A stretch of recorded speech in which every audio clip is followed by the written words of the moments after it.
any of that. And she said, well, don't be so arrogant, you scientist. And you can't predict everything. And I said, but neither can karma. And she was like, but you'll see. And she just always had to be right, so she killed herself.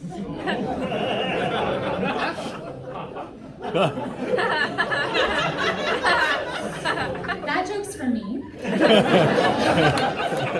Just something that I find funny. It's pretty sad. It's pretty sad. But of course I'm going to think more about suicide. So she wasn't the smartest woman. It's also the way that she died. She jumped off the Ship Canal Bridge. This is how I establish power now. When I'm in a room, I drop that nugget and everyone shuts up.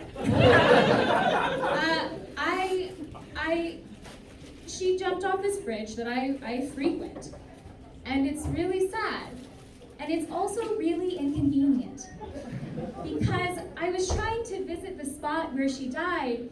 I was going to go out to the bridge as a pedestrian, and I brought some of her ashes with her, and I was going to sprinkle them over the edge of the bridge, which I now realize is maybe kind of doubly morbid. Because I'm kind of just doing the same thing that she did. That can't be right. That can't be what she would have wanted. Oh, it is though. Thank you.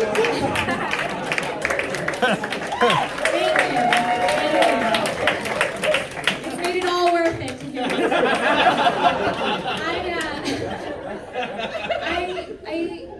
But it's really hard to be up there, and just kind of on the edge of the bridge as a pedestrian with a single tear running down your cheek, and you're staring out wistfully out to the water, and it's really hard to make it not look like you're trying to kill yourself. So I understand why the police were called, is what I'm trying to say. It was really upsetting. I don't like that she died. But also she was really abusive. She was really cruel, and she died because she believed in QAnon, and she was one of those people, so maybe it's for the best. But I thank you. Yeah, fuck that. But she's still my mom. And it really bothers me when people don't speak honestly about the dead. I think it's better that people speak truthfully about who somebody was, because it's better, actually, I think, to honor their legacy. So she was my beautiful, complicated, tragic, kind of not very smart mother that I continue to love very, very much. And she still guides me, she still helps me, because even though there are too many Asian women in Seattle, now there's one less.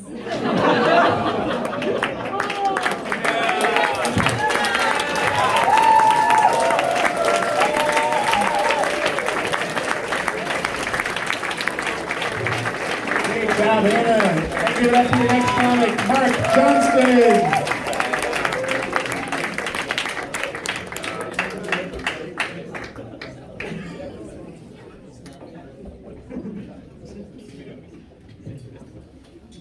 Beg not to follow her.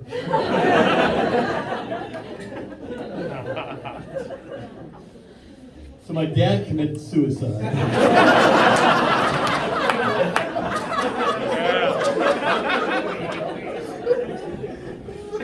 So hey, how's everybody doing? Had enough to drink. All right, so any of my boomer peeps out past their bedtime?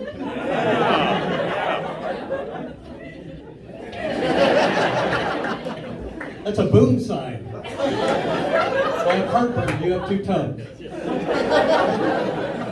This means I have arthritis. So a little housekeeping here. I need to tell you I'm deaf in my right ear. Pretty hilarious. I'm saying that because that means I don't have directional sound perception like all you stereo weird people, so I can't tell where a sound's coming from. So if you're going to heckle me, would you please raise your hand? Conversation. A little bit about myself. I started out as a child. I had typical boomer parents. My dad was a third generation alcoholic. Makes me a fourth generation alcoholic. My mom was a teetotaler, but she was fashionably addicted to the drug of the decade. She was on diet pills. I don't know if any of you know that, but they were pumping them out like Oxy. All the movie stars were taking them. So basically, she was on amphetamines, which is 50s version of crystal meth, but you get to keep your teeth. So started drinking at 3, not my fault. Dad just thought it was okay to give a little kid a little bit of whatever he was drinking. Well, it'll be okay if you put some hair on his chest. Dad, I'm 3. They're not asking for hair on my chest yet. Maybe on my nipples. So one day he gave me a little too much. I was 3 years old. I'm bouncing off the hallway, going down to my bedroom. Mom smells my breath, or spanks me, and sends me to bed. But I got a taste for being spanked. Saw my first naked lady at 8. Yeah, well, I'll pull the rights. It was with the neighbor lady next door. Yeah, at a party that my parents were at. She's buck-ass naked at this River Rock fireplace, right? Now, I didn't know what I was looking at, but I knew that I liked it. So now every time I get wood when I see a River Rock fireplace. Don't leave me alone in your living room for more than a few minutes. What's that? I was there when I walked in. I don't have a clue. Took my first hit of speed at 11. I know, my parents are divorced. Oh, hey, I forgot to tell you something pretty important. That picture of that naked lady, turned out in a year was my stepmom. Kind of important because now my parents are divorced. See how that works, right? Yeah, it's his stepmom. So my mom's wake-up pills were green and red. My allergy pills were red and green. So I took a pill at 8 o'clock and I went, oh, hey, Mom, I took one of your pills. She goes, oh my God! You go to bed right now! Okay, think about that. This is pharmaceutical grade speed. I think she missed her chance. Oh my God, you paint the house right now!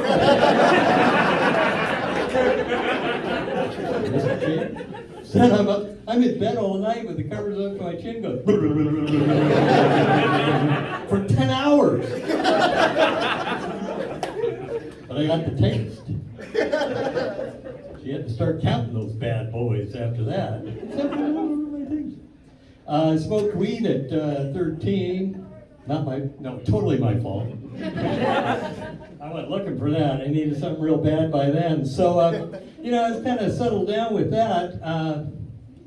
22, I was drafted in the Army. They were smart enough not to send me to Vietnam because they were pretty sure that my life expectancy was 10 seconds after I said the words, "Where are they shooting from?" So instead I was in a nuclear missile unit stationed in Germany, and I'm the guy who pushes the buttons. I think there's some irony there. So I remember this date, October 23rd, 1973, don't gasp, because you probably don't know this, but we had a DEFCON 3 worldwide alert, and my unit was sent out to the woods, and we counted down those missiles and aimed them somewhere. I thought it's the perfect time to drop acid for the first time. Fucking into the world. Let's get high. About all I remember is that I had the headset on. Personal joke. And all I could hear off of was tango, tango, ooh ee, ooh ah ah, ting tang, walla walla big bang. Tango, tango. So after that, I entered into my AC/DC period. All consuming, didn't care. Drop it, drink it, snort it, or smoke it. It was on the menu. Stayed away from heroin because I was stupid. So, when I've been reading, or I think about my life, and I read some philosophy that we're born at the exact perfect time for our spiritual growth. Perfect time. We pick our parents. And I'm reading that and I'm going, you gotta be fucking kidding me. I chose that. There's gotta be some kind of vetting period or some kind of interview before you come down, right? I mean, I'm just thinking that. So mine had to go like this. It was like, I'm coming in, I'm getting ready. Well, we're sending you down to this purgatory called Earth. This is hell. I really do. And do you have any questions? So, well, yeah, why? What's the meaning? What am I supposed to learn when I go down there? And he says, well, it's love.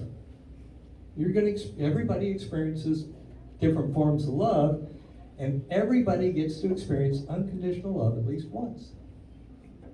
So I said, well, so I'm going to get loving parents.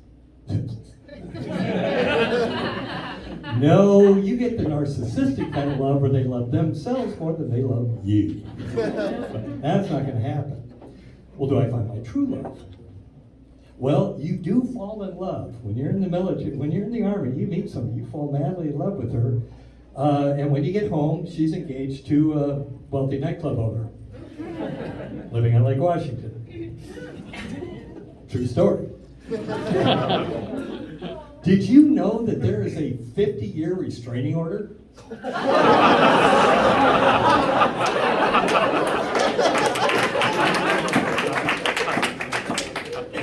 2 years, 3 months, 6 days, 14 hours, and 2 minutes. So apparently it's not going to happen that way. So I said, well, if it's not my parents, if it's not true love, how am I going to experience unconditional love? And he says, well, let me check it out. And he starts doing this. He's analog in heaven, just saying, computer. He's flipping the pages, and he's going, okay, well, this happens later in life, but it's guaranteed, works every time. You get a dog. Thank you, that's my talk.